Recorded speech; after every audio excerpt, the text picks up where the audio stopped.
Hi, this is Tom Groover. Today's a very important anniversary for us.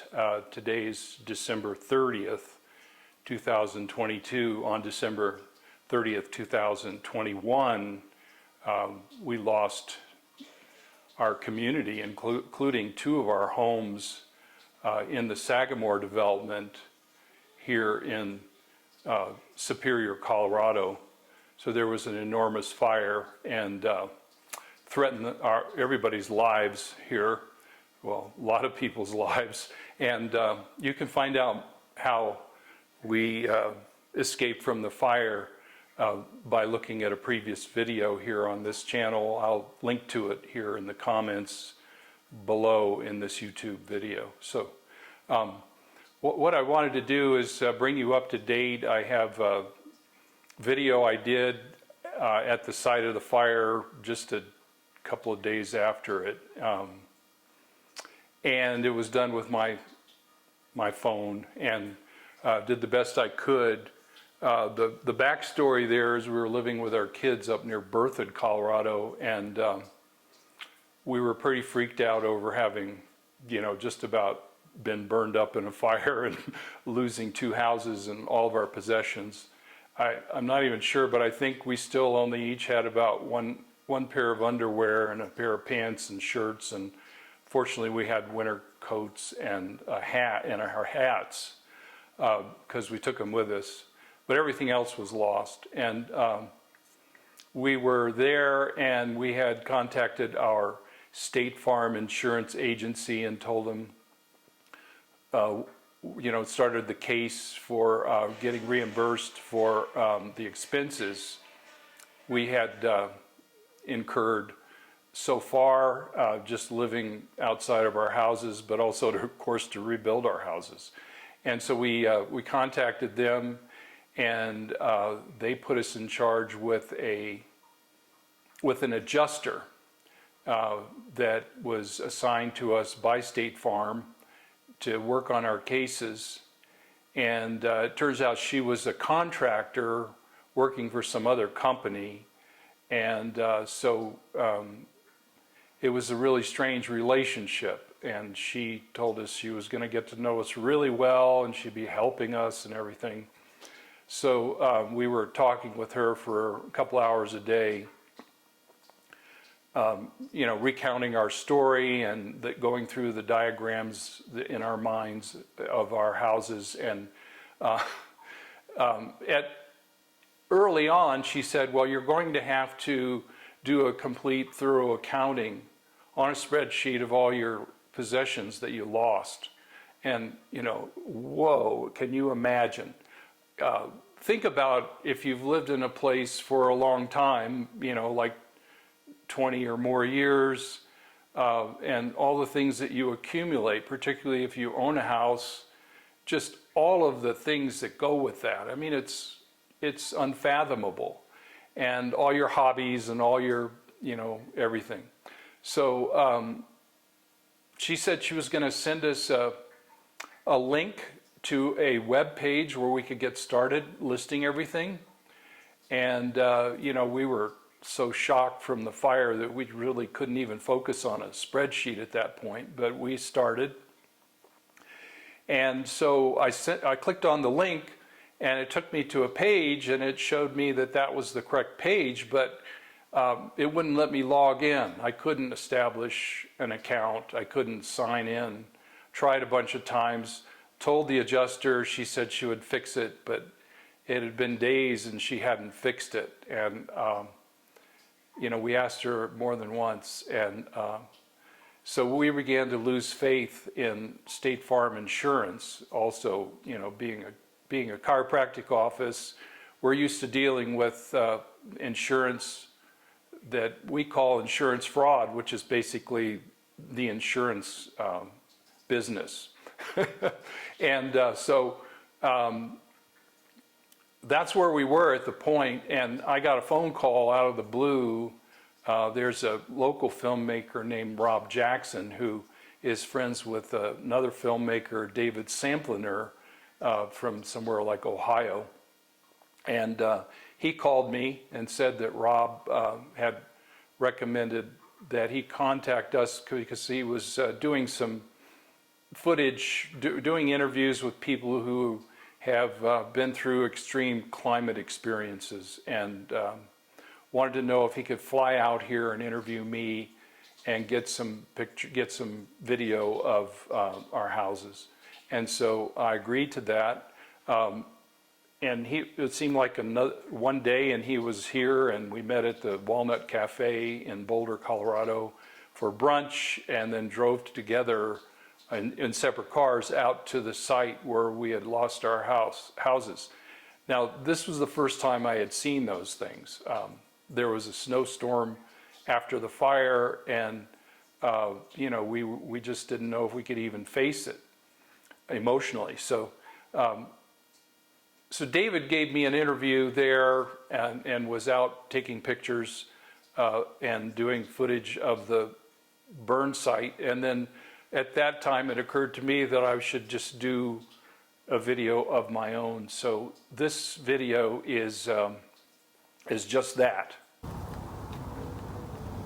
This is 394 Blackfoot Street, standing out in front on the north side of the house, with the driveway going up where the garage was, and across here to the front yard where there was a maple tree, a big maple tree. And moving in here closer, this is the remains of the garage and what was in it, and also the things that fell down from above. These wire shelves were full of books and other hobby things like aromatherapy supplies and electronics for my video hobby. And back on the back is two toolboxes that were full of tools. The silver ones were stainless, and they had an entire mechanics set of tools and a bunch of other accessory tools. Over here you see the beam that fell from the second floor, I guess, and then you have some file cabinets here. You can see the remains of my scale from my chiropractic office that I moved into here because I had to leave it due to black mold. There's a big shelving unit back behind over on there on the right that was full of things from the office. Over here is you can see that post sticking up with the bolts coming out of the sides. That was an adjustable x-ray chair for doing upper cervical chiropractic x-rays. This big cabinet over here that you see, the bigger one, that's an x-ray generator cabinet. That was the generator in there. Behind that is a frame of a full spine x-ray bucky, and then there's a bucky, a freestanding bucky. You can see the mount for the sensor and, you know, the column. There's a little statue down here that was something that we used in the front window of my office. It's an Isabel Bloom statue from the Grant Wood School. As we move over here, you can see, so above the garage was my study, so to speak, my library. Over here was a meditation room above this area, and then still the garage on the first floor. And down here, this is the front porch, and you can still see one of my pots there. I had two of those. This was a fern, and over there on the other side was one that was used for a beautiful bright red geranium. And I had a lot of other plants that would come out. I had these cedar planter boxes full of all kinds of different plants. So when you walked, and there was there it is right there. This is my shelf. That's a plant shelf, and I had that full of plants. So when you saw my my yard from my porch from the street, it was quite nice. Now over here, this is the first floor room as you walk in the front door. to the right was a closet, and to the left over here was a big, long area divided with a wall. And this was my my living room, dining area. And when we had to move out of our chiropractic office, we put a lot of our stuff, our desks and computers and a big giant chiropractic table in this room. And actually you can see the frame of the chiropractic table right down there. So there's a pipe running horizontally there in the picture, and that is my chiropractic table. That's like a $15,000 high-low Thompson Zenith 440 chiropractic table. We had a lot of chairs. You know, we had all, oh my God, there's my upper cervical, National Upper Cervical Chiropractic treatment table, and I had 3 of those down there. They're really valuable too. They're rare. Oh my goodness, yeah. And then as we move over, and I'm walking through all this rubble, this is all poisonous. And I'm doing this video because I feel like the story needs to be told. Okay, you see that support beam? And it's a little warped. You know, the temperature was really high. So that's unusable. And I brought a contractor over, and he looked at this foundation and said, you know, the steel inside of this is all wrecked, and you can't use it. So over here in the basement was a storage room. It was really big, and I could put all sorts of things in there, like all the kids' toys and all the housewares that we weren't using upstairs. Oh, you can see one of our ceiling fans down there. We had a ceiling fan in every room because we tried to not use air conditioning during the summer. We also had a portable swamp cooler that we used that kept us cool when the temperature went up over 100. My goodness, there's the back of my refrigerator right there. Crazy. And oh, this over here really looks like a stove. That's crazy. Oh, look, there's the tub that fell down out of the master bathroom, and you can see the kitchen sink sitting there. That's really something. And you can see the dishwasher next to the kitchen sink. Wow. You can see my washer and dryer there. They're stacking. And then next to that was the furnace. And then you can see where the tub in the second floor loft area fell down. Wow, look at that. My God. And over here, you see that little shelf over there? That was where the toilet was, and the bathroom in the basement. So the basement had a storage room back there, but then it had a big bedroom, and a bedroom over on the back side over there, and a big bathroom over here with a shower, walk-in shower, and all of this tile floored, and the shower and bathroom and the walls and the ceiling and the floor of the bathroom were all tile, same color, same tile. My God, look at this. And I don't really know what that is over on the back side there. It's I can't really quite make it out, but my wife's sunlight and 5-person sauna was over in the bedroom on that other side on that wall. My God. Okay, so moving along here, we get to the backyard, and here you can see a trash can and a trash can, and there were 3 trash cans, and they had thought, well, at least these 2, and these were like black wax sunflower seeds and Niger seeds for the birdies. Look at this, you can see the tiles from the master bathroom, because our tub was a porcelain tub with tile. It wasn't one of those plastic inserts. And look at our yard furniture. This was the deck table and chairs, 4 chairs. And that was very delightful to come out here in the summer and in the spring and fall, and even in times in the winter. Oh, look at that. There's the finch we used to feed finch so we could see the elusive goldfinch. And God, I don't know what this is over here. I think that's a bird feeder right there. That's the squirrel-proof bird feeder. Gee. And then we've got a hanging plant right there, planter. Oh, look at this. This post right here that you see, the little handle sticking out, that was the thing that secured the gate of, the fence. And then you can see the fence, I use this wire to support the gate so it didn't sag. And then you can see the gate hinges. That's crazy.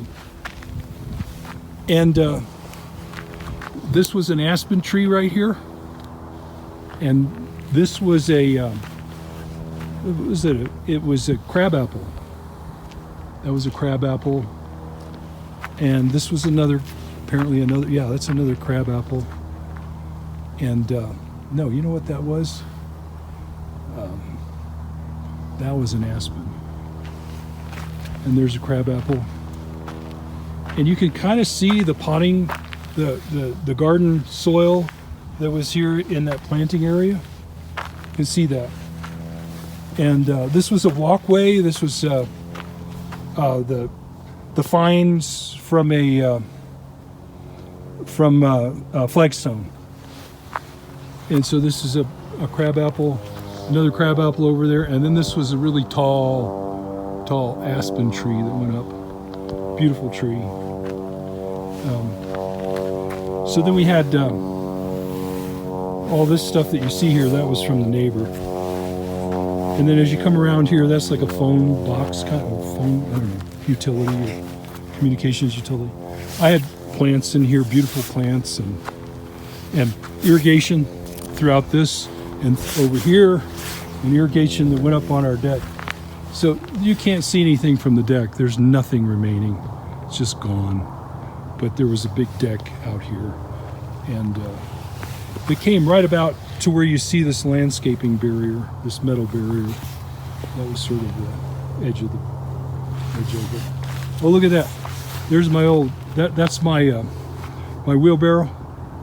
And then over here, this thing right here is a propane stove. I believe that's for outdoor use. A big stove. And I saw there's the air conditioner over there. I saw the griddle that went to it in the garage.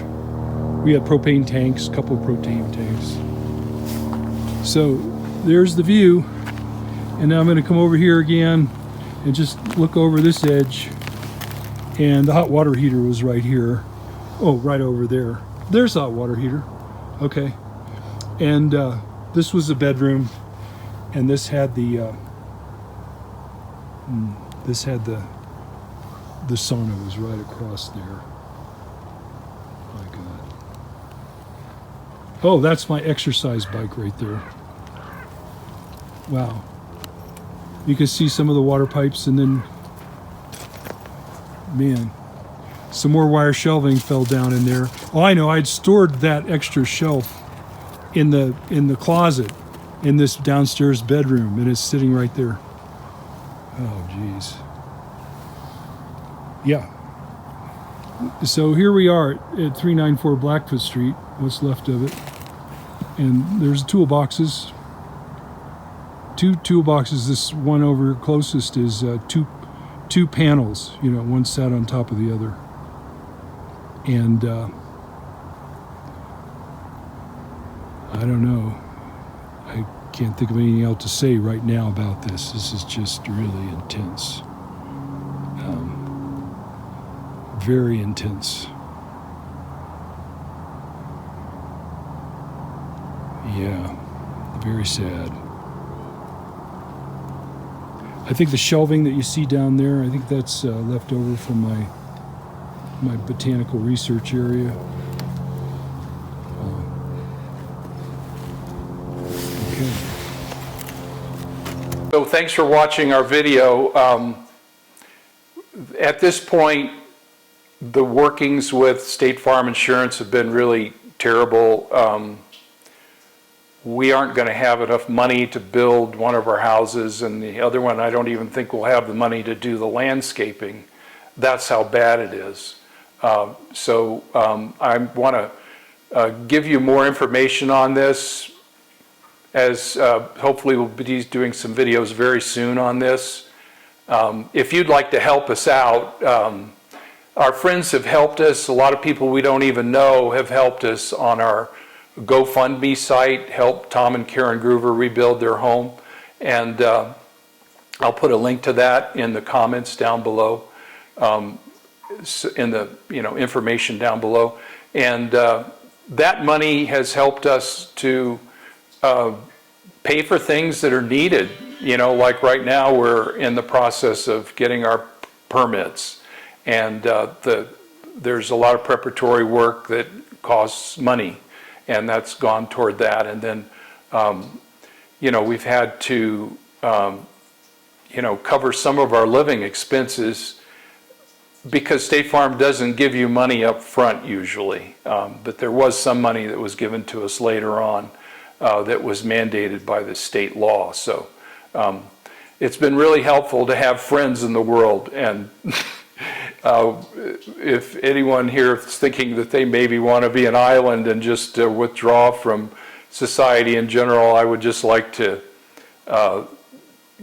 give you the encouragement to develop a community and have friends and family that you're in touch with, so that you can support each other when these types of things come up, when tragedies occur in your life. So it's been really helpful, and we really thank everyone who's supported us. And if you would like to offer support, then you could go to our GoFundMe, help Tom and Karen Groover rebuild their home, and on GoFundMe, and you could help us out that way. And so looking forward to giving you your next video. I think what I will do is talk about the rental house, why we had one, how we got it, and what has happened to it. So thanks for tuning in, and we'll see you again soon.